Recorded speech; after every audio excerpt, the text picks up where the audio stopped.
Very warm welcome to our show sports at 92। मैं हूं आपकी होस्ट शहरबानो अवान। सबसे पहले एक नजर आज की टॉप स्टोरीज पर। पाकिस्तानी साइकिलिस्ट समर ने आलमी अवार्ड अपने नाम कर लिया। असद शफीक वनडे टीम में जगह बनाने के लिए पुरज़्म। पीसीबी का भारतीय बोर्ड को हर्जाने का नोटिस। आईसीसी हुकाम की हठधर्मी से मामला तातुल का शिकार। पाकिस्तानी टैलेंट ने दुनिया भर में कामयाबी के झंडे गाड़े हैं। दुनिया का कोई भी मैदान हो, पाकिस्तानी खिलाड़ियों ने हरीफों के चारों शाने चित किए। मर्दों के साथ साथ ख्वातीन ने भी मैदान मारे। ऐसी एक मिसाल पाकिस्तानी साइकिलिस्ट समर खान की है, जिसने एक अनोखा रिकॉर्ड कायम कर दिया। कौमी बैट्समैन असद शफीक एक बार फिर कौमी टीम में कमबैक के लिए पुरज़्म। असद शफीक का कहना है कि मेरी कोशिश है तमाम फॉर्मेट में अपनी परफॉर्मेंस पेश करूं। पीएसएल में भी मेरी यही कोशिश होगी कि मैं अपनी बेहतरीन सलाहियतों का मुजाहरा पेश करूं। कौमी टीम में वापसी के हवाले से असद ने कहा, मुझे उम्मीद है कि बेहतरीन खेल पेश करके मैं कौमी वनडे टीम में भी जगह बना लूंगा। कौमी टीम के कप्तान सरफराज अहमद इस वक्त कोयटा ग्लैडिएटर्स में भी हमारे कप्तान हैं। वो भी हमारी रहनुमाई कर रहे हैं। हमारी टीम पीएसएल के इब्तदाई दोनों एडिशंस के फाइनल्स खेल चुकी है, लिहाजा इस बार पहले से ज्यादा बेहतर परफॉर्मेंस पेश करके ट्रॉफी अपने नाम करना चाहेंगे। इसी पर बात करने के लिए हमारे साथ मौजूद हैं स्पोर्ट रिपोर्टर, उनसे जानेंगे। बताइएगा, कौमी क्रिकेटर असद शफीक की कारकर्दगी जो माजी में रही, आप किस हद तक पुरएतमाद है उनसे? क्या असद शफीक की कारकर्दगी टेस्ट मैचेस में तो पाकिस्तान के लिए बहुत उम्दा रही है, बहुत अच्छी रही है। उन्होंने नंबर 6 पर आते हुए जितनी अच्छी परफॉर्मेंसेस पाकिस्तान के लिए दिखाई हैं, उन्होंने कई मैचेस पाकिस्तान के लिए तने तनहा जीते हैं, बचाए हैं। पाकिस्तान की फतुहात में 5 रोज़ा क्रिकेट में बड़ा उनका कंट्रीब्यूशन है। सर गाफिल सोबर्स का उन्होंने रिकॉर्ड तोड़ा रन करने का, सेंचुरीज करने का नीचे आकर। तो वो बहसियत मिडिल ऑर्डर बल्लेबाज, तो उनकी कारकर्दगी के ऊपर कोई डाउट नहीं है। थोड़ा सा ऑन ऑफ रहते हैं, बैट पैच का शिकार होते हैं, आउट ऑफ फॉर्म होते हैं, लेकिन वापस आ जाते हैं। उनकी टेस्ट मैचेस में कारकर्दगी खास बात यह है कि वो एक तो तकनीकी लिहाज से बड़े मजबूत हैं, और फिर निचले नंबरों पर जब आते हैं, कोई बैट्समैन 6ठे नंबर पर आता है तो उसके लिए बहुत मुश्किल होता है। हर किसी के बस की बात नहीं है कि वो नंबर 6 पर बैटिंग करे और रन्स करे, टीम की फतुहात में अपना किरदार अदा करे। तो अगर सूरत हाल को आप देखते हैं, इस हालात में आप देखते हैं, तो असद शफीक की कारकर्दगी मजमूई तौर पर इतनी अच्छी है कि उन्होंने यूनुस खान की मौजूदगी में, मिसबाह की मौजूदगी में अपना असर छोड़ा है पाकिस्तान टीम पर। जी, असद शफीक काफी अरसे से वनडे टीम से ड्रॉप हैं, जबकि टेस्ट में वो टीम का हिस्सा हैं। क्या आपको नहीं लगता कि उनको वनडे में भी टीम का हिस्सा होना चाहिए? देखिए, पाकिस्तान को वनडे क्रिकेट में जो सबसे बड़ा मसला है पाकिस्तान के लिए, वो यही है कि रन ज्यादा तेजी से नहीं हो पाते हैं। असद शफीक का शुमार भी उन्हीं खिलाड़ियों में होता है जो ज्यादा तेज रन नहीं करते हैं, टाइम लेते हैं, क्रीज ऑक्यूपाई करते हैं, फिर अपने स्ट्रोक्स खेलते हैं। और इसी पाकिस्तान टीम की इसी परेशानी की वजह से आप देखें कि मुख्तलिफ कॉम्बिनेशंस को आजमाया जाता है, ऊपर हमारे सेट नहीं हो पाते। मुख्तलिफ ओपनर्स को हम आजमाने की कोशिश करते हैं, निचले नंबरों पर भी तजुर्बात करते रहते हैं। तो जो मसाइल पाकिस्तान क्रिकेट को हैं, गो कि वो तकनीकी लिहाज से असद शफीक बड़े मजबूत हैं, लेकिन जब कॉम्बिनेशन बनता है तो उसमें फिर अजहर अली जैसे बैट्समैन के लिए भी जगह बनाना मुश्किल हो जाता है। इस लिहाज से जो मसाइल हैं पाकिस्तान क्रिकेट के, उनको देखते हुए असद शफीक में वो पोटेंशियल नहीं है कि वो इसमें तो कोई दो राय नहीं है, कोई बड़े कामयाब क्रिकेटर है। लेकिन जब वनडे क्रिकेट की बात होती है तो यकीनन पाकिस्तान क्रिकेट बोर्ड का थिंक टैंक भी यही सोचता है कि वो उन तकाजों पर पूरा नहीं उतरते हैं जिनकी जरूरत पाकिस्तान को 50 ओवर्स की क्रिकेट में है।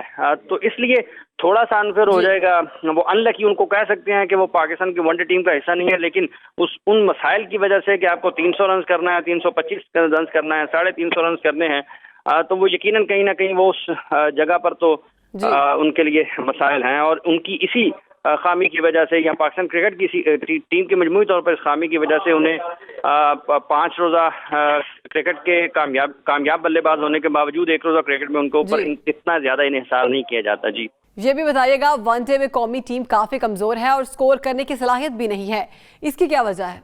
कमजोर तो नहीं कहा जा सकता, हम ये कह सकते हैं कि अपने मुल्क में क्रिकेट ना होने की वजह से जो मसाइल हमें जो खामियां ज्यादा शिद्दत के साथ पाकिस्तान टीम में आई, उनमें एक यही है एक ये भी है कि हमारे उतने ज़्यादा अच्छे खिलाड़ी अपने होम ग्राउंड पर जो खेलने का फ़ायदा होता है वो नहीं उठा सके, और फिर हम दुनिया के क्रिकेट से पीछे रह गए। आज भी हम 250, 60, 70, 80 रन की इनिंग्स की मैच खेलने की कोशिश करते हैं, और ये उसकी बुनियादी वजह। दूसरा ये कि हमारा बैटिंग टैलेंट उतना ज़्यादा अच्छा सामने नहीं आ रहा जितना दुनिया भर में आज दुनिया की अच्छी टीमों में है। हमारा बैटिंग टैलेंट अगर ज़्यादा बेहतर सामने आएगा, ज़्यादा बेहतर टैलेंट सामने ना आने की वजह से हम जो आपके सवाल है कि ज़्यादा रन्स, बड़े रन्स और 300 से ज़्यादा रन की क्रिकेट हम नहीं खेल पा रहे।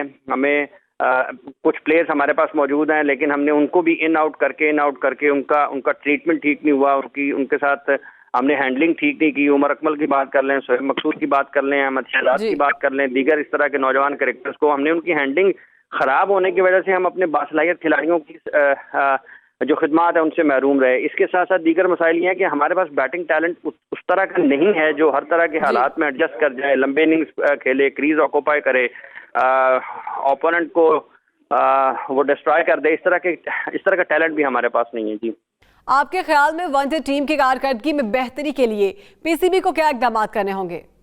वनडे क्रिकेट को फोकस करना पड़ेगा। T20 क्रिकेट के साथ साथ हमें तवज्जो देना पड़ेगी अपनी 50 ओवर के क्रिकेट को भी, कि हमने उनको किस तरह से ऑर्गेनाइज करना है, और मुल्की सतह पर कितने टूर्नामेंट्स की हमें ज़रूरत है। हमें निचली सतह पर सबसे ज़्यादा इस चीज़ को फोकस करने की ज़रूरत है कि हम क्लब की सतह पर, हम सीनियर डिस्ट्रिक्ट की सतह पर, इंटर डिस्ट्रिक्ट की सतह पर, रीजन की सतह पर 50 ओवर की क्रिकेट मैचेस का इनेकाद करवाएं और हौसला अफजाई करें उन लोगों की जो क्रीज ऑक्यूपाई करते हैं, जो टेक्निकली अच्छे हैं, जो ग्राउंड शॉट्स खेलते हैं। उन लोगों की हौसला अफजाई करने की ज़रूरत है बिला वजह। और जो पहले से इस्टेब्लिश प्लेयर्स मौजूद हैं, उनके जो मसाइल हैं उनको हल करने की ज़रूरत है। उनको हल करते हुए उनको टीम में साथ रखकर आगे लेकर जाने की ज़रूरत है, बजाय इसके कि आप किसी को नापसंद करार देकर टीम से बाहर कर दें, किसी को आप गैर मुनज़्ज़म करार देकर टीम से बाहर कर दें। जी, वर्ल्ड कप भी करीब है। पीसीबी को खिलाड़ियों के इंतखाब के लिए कौन कौन से ऑप्शन को मद्देनजर रखना होगा? बड़े अच्छे खासे मैचेस पाकिस्तान को वर्ल्ड कप 2019 से पहले मिलने हैं, प्रैक्टिस में मिलनी है, फिर लीग्स भी हैं। इसके ऊपर भी काम हो रहा है कि किस किस लीग में पाकिस्तान खिलाड़ियों को शिरकत करना चाहिए, किन लीग्स में पाकिस्तान को नहीं शिरकत करनी चाहिए। फिटनेस इश्यूज भी हैं, उनको भी खिलाड़ियों को किस हद तक मुकम्मल तौर पर फिट रखने के लिए किन प्लेयर्स को किस हद तक क्रिकेट खिलानी चाहिए, किस किस तरह के क्रिकेट खिलानी चाहिए, किन किन मैचेस में उनको खेलने की इजाज़त देनी चाहिए, ये भी उसके साथ साथ है। साथ ही साथ हमें क्रिकेटिंग फिटनेस के ऊपर तवज्जो देने की ज़रूरत है। हर खिलाड़ी का एक मुख्तलिफ किस्म का जिस्म है, उसकी जिस्मानी साख्त को देखते हुए उसके फिटनेस लेवल को इम्प्रूव करने की ज़रूरत है। बजाय इसके कि हम सबको एक ही तरह से ट्रीट करें, तो थोड़ा सा जो तकाजे हैं क्रिकेट के उनको पूरा करने की उनकी ज़रूरियात के मुताबिक और तकाज़ों के मुताबिक, और उसके साथ साथ जो खिलाड़ियों की अपनी जिस्मानी साख्त है उसके मुताबिक हैंडल करने की ज़रूरत है। अभी साल या उससे ज़्यादा का वक्त बाकी है, लेकिन इसमें कोई दो राय नहीं कि हम बेहतर तरीके से खिलाड़ियों को ग्रूम कर सकते हैं, उनको बड़े मुकाबलों के लिए तैयार कर सकते हैं, और उनकी फिटनेस के हवाले से जहाँ तक जो मसाइल हैं वो एक ही तरह का बोझ सबके ऊपर नहीं डाला जाना चाहिए। जो जितना बोझ बर्दाश्त कर सकता है उसके ऊपर उतना ही डाला जाना चाहिए। ये नहीं कि हम खिलाड़ियों को एक एथलीट बनाने के चक्कर में उनकी जो असल चीज़ है, जो क्रिकेट है, उससे महरूम हो जाएं। जी, बहुत शुक्रिया आपका। अभी वक्त हुआ एक ब्रेक का।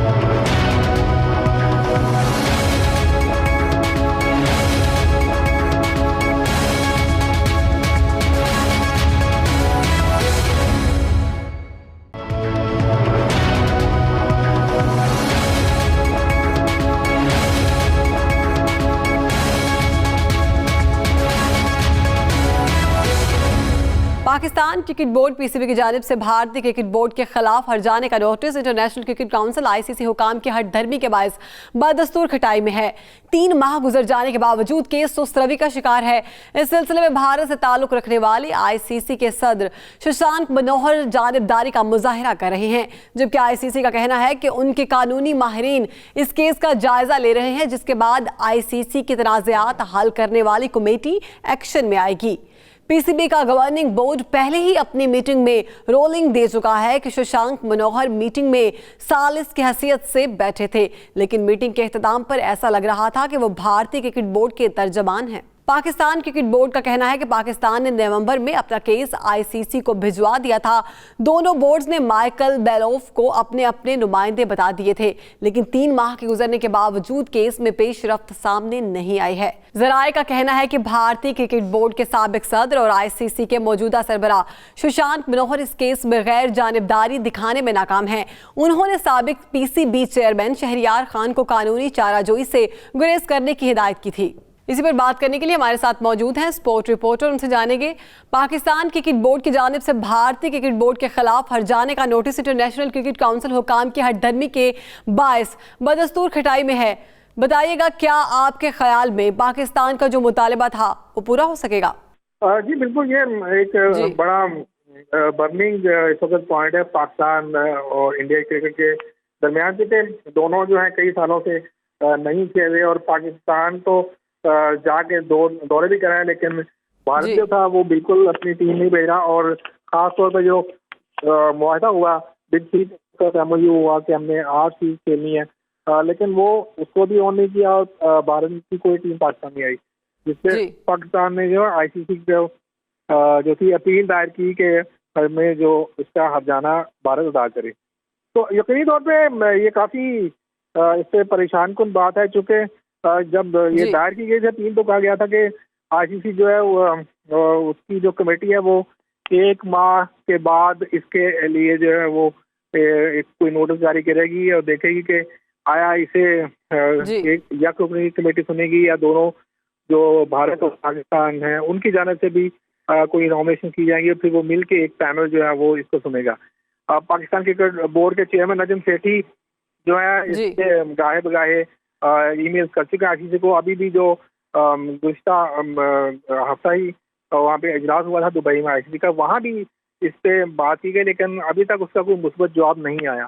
तो यकीनी तौर पे जब जो वक्त गुजरेगा तो इस पे तफक्कुरात बढ़ेंगे, सवाल उठेंगे कि क्यों ऐसा नहीं हो रहा कि पाकिस्तान की जो अपील है उसको सुनवाई उसकी की जाए। वो उसके बाद फिर देखा जाएगा कि इसका कोई मुस्बत नतीजा निकलता है या उसको रद्द कर दिया जाता है, लेकिन उसकी ज़ाहिर सी बात है सुनवाई तो होनी चाहिए। अब इसमें कबाहटें होगी कुछ, क्योंकि ICC जो है आपको पता है उसकी जो सदारत है वो भी भारत के पास है, तो यकीनी तौर पर हर कोई अपना इन्फ्लुएंस इस्तेमाल करेगा। जबकि जो अगर हम टेक्निकल बुनियादों पर देखें तो पाकिस्तान तो ये क्लेम करता है कि उनको MOU हुआ था, उसके अगेंस्ट उन्होंने वोट दिया बिग थ्री के हक में, और पाकिस्तान जो था उसका ये हक था कि वो आगे खेलें ताकि उनको रेवेन्यू आता। लेकिन भारत का जो मौक़िफ़ है भारतीय क्रिकेट बोर्ड का खास तो वो बड़ा वाज़ेह है। उनका कहना है कि हम तो खेलने को तैयार हैं और हमारी टीम भेजने को तैयार है बोर्ड, लेकिन भारतीय क्रिकेट बोर्ड जो को भारतीय हुकूमत जो है वो इजाज़त नहीं दे रही पाकिस्तान जाने की, सिक्योरिटी रीज़न या पोलिटिकल जो इस वक्त सूरत है, जो कुछ भी आप कह सकें। तो यकीनी तौर पे दोनों अपने मौक़िफ़ पे कायम है। अब देखना होगा कि ICC इसको मज़ीद कितना टाइम लेती है और आया वो उसको सुनने के लिए एक्सेप्ट भी करते हैं और फिर कमेटी तश्कील दी जाएगी तो फिर कुछ कहा जा सकेगा कि ये आपकी वोट किसको जो है करोड़ बैठता है। ICC में भारतीय लॉबिंग के होते हुए पाकिस्तान की सुनवाई के किस हद तक इम्कानात हैं? जी देखें, ये एक तकनीकी सा मामला है, जाती बात है। पाकिस्तान क्रिकेट बोर्ड के चेयरमैन नजम सेठी ने अगर ये जो केस किया है, अपील दायर की है भारत के खिलाफ, तो उनके पास इससे कोई मुस्बत पॉइंट्स होंगे। लाखों रुपए जो अदा करके इंग्लैंड की लॉ फर्म को पहले जो है आपने कंसल्ट किया, उनसे मुशावरत की और उन्हीं की जानिब से ये केस तैयार किया गया था जो ICC में अपील दायर की पाकिस्तान क्रिकेट बोर्ड ने। तो यकीनी तौर पे अब दोनों जो बोर्ड हैं वो अपने अपने जो पॉइंट्स हैं उस पर बात करेंगे, लेकिन इब्तदाई तौर पे तो वही कहना पड़ेगा कि अगर ICC उसको टेकअप करती है, कोई कमेटी बाकायदा बनती है या उसके जो मुसालती कमेटी के या कोई उनके मेंबर हैं वही इसको सुनेंगे, तो ये सारी चीज़ें यकीनी तौर पे काबिल गौर हैं और देखना पड़ेगा। और लेकिन असल में तो बात यह है कि जब ये बिग थ्री बना था उस वक्त नजम सेठी ही ने जाके उधर वोट दिया था, जो इस वक्त पाकिस्तान क्रिकेट बोर्ड के चेयरमैन है, वही इसको बेहतर जानते थे। उस वक्त भी उनसे ये सवाल किए गए थे कि MOU तो आपने साइन कर लिया, लेकिन भारत की क्या गारंटी है कि वो खेलने आ जाएगा। तो उनका कहना था कि MOU में हमने बड़ी सिक्योरिटीज रखी हुई हैं, तो अब वो उसको किस हद तक एडवोकेट कर पाते हैं और ICC की जो कमेटी है वो उसको किस तरह लेती है, तो ये सब चीजें देखना पड़ेंगी। और कहा तो ये जा सकता है कि पाकिस्तान जो है वो अपने स्ट्रॉन्ग पॉइंट्स पे बात करेगा, लेकिन कमेटी में किसका इस्तेमाल होता है, कौन से अरकान जो हैं वो अपॉइंट होते हैं हियर करने के लिए, तो फिर ही कुछ देखा जा सकेगा कि वो किसी के जरिए असर हैं या वो इंडिपेंडेंट जो है वो ऐसा कर पाएंगे। ये भी बताइएगा, आईसीसी में भारत का जो इतना असर और रसूख है और उसकी वजह से आईसीसी भारत के खिलाफ कभी एक्शन भी नहीं लेता, चाहे मैच फिक्सिंग का मामला हो या फिर मशकूक बॉलिंग एक्शन का हंगामा, आईसीसी ने हमेशा चुप साधी है। क्या वजह है इसकी? देखिए, आईसीसी जो है उसका जो अरबों रुपए का बजट है वो उसकी स्पॉन्सरशिप सारी की सारी आती है भारत से। भारत की चूंकि आबादी ज्यादा है और उनकी जो कंपनीज हैं वो मल्टीनेशनल कंपनी ही आईसीसी की स्पॉन्सर हैं, जबकि इस वक्त जो सरबराही है वो भी भारत के पास है। तो यकीनी तौर पे लामवाला आपका फिर इन्फ्लुएंस हो जाता है। जब आप स्पॉन्सर कर रहे हैं किसी इदारे को तो वो एक टिल्ट तो होता है, लेकिन ये कह देना कि आईसीसी भारत के खिलाफ एक्शन लेता, मेरा ख्याल ये थोड़ी सी जाती होगी। चूंकि अगर आपने बात की किसी के बॉलिंग एक्शन की, तो वो आईसीसी उस वक्त एक्शन लेता है जब उस मैच के अंपायर और रेफरी जो हैं वो किसी भी खिलाड़ी के खिलाफ को कंप्लेन करेंगे। तो जब कंप्लेन आती है तो उस पर एक्शन भी होता है। अगर आपको याद हो तो एक साल पहले जब भारत की एक पिच खराब हो गई थी मैच के दौरान, उसकी रेफरी ने उसको माइनस पॉइंट देके कंप्लेन किया, तो आईसीसी ने उस सेंटर पे पाबंदी लगा दी थी। तो असल बात होती है कि आपके पास कोई कंप्लेंट कहीं से आती है तो उस पर एक्शन होगा। मैं नहीं समझता कि मैच ऑफिसर्स किसी के खिलाफ कोई कंप्लेन करें तो वो उस पर जो है उसको इग्नोर कर दिया जाएगा और आईसीसी जो है वो उसमें भारतीय कोई इस्तेमाल होगा। अगर कोई किसी मैच में कोई वकूआ होता है, उनके खिलाड़ी को सजा भी मिलती है, उनको जुर्माने भी होते हैं और उनके खिलाफ जो है वो डिसिप्लिनरी एक्शन भी लिए जाते हैं। लेकिन ये कह देना कि किसी इन्फ्लुएंस की वजह से नहीं हो सकता कि किसी खास कोई ऐसा वकूआ हो जिससे जो है ऐसा हो गया, चूंकि ये जो है वो गैर मुमकिन नहीं है। लेकिन इसको सरेदस्त हम ये नहीं कह सकते कि आईसीसी भारत के इन्फ्लुएंस में है और वो उनके किसी जो है वो खिलाफ कोई अमल कोई जो है वो कार्रवाई नहीं होती। ये मेरे ख्याल थोड़ी सी जाती है, लेकिन ये बात यकीनी है कि अरबों रुपए जो है अरबों डॉलर का जो बजट है वो आईसीसी का है और उसके स्पॉन्सर जो है वो सारे के सारे भारतीय हैं। तो यही वजह है कि शायद आईसीसी किसी ना किसी सतह पे जाके तो कोई इन्फ्लुएंस ले लेता है, जरिए से आ जाता होगा। लेकिन अदरवाइज मेरा ख्याल है इसको ये सिरे से नहीं कहा जा सकता कि बिल्कुल ही भारत के खिलाफ कोई एक्शन नहीं लिया जाता, और ऐसा होना मेरा ख्याल है नामुमकिन है। भारतीय क्रिकेट बोर्ड का कहना है कि भारतीय हुकूमत पाकिस्तान के साथ क्रिकेट खेलने की इजाजत नहीं दे रही। आपके ख्याल में आईसीसी को क्रिकेट में सियासत को नोटिस नहीं लेना चाहिए?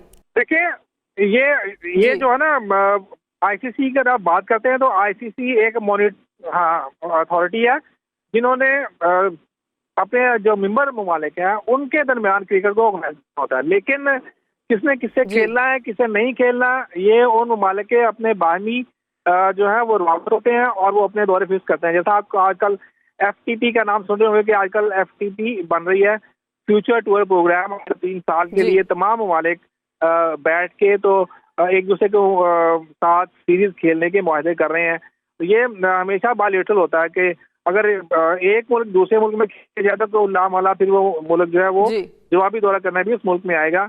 ये एक आईसीसी का कानून है। जी, बहुत शुक्रिया आपका। आज के प्रोग्राम से इतना ही। कल हाजिर होंगे इसी प्रोग्राम में नई स्टोरीज के साथ। देखते रहिए 9 to 2।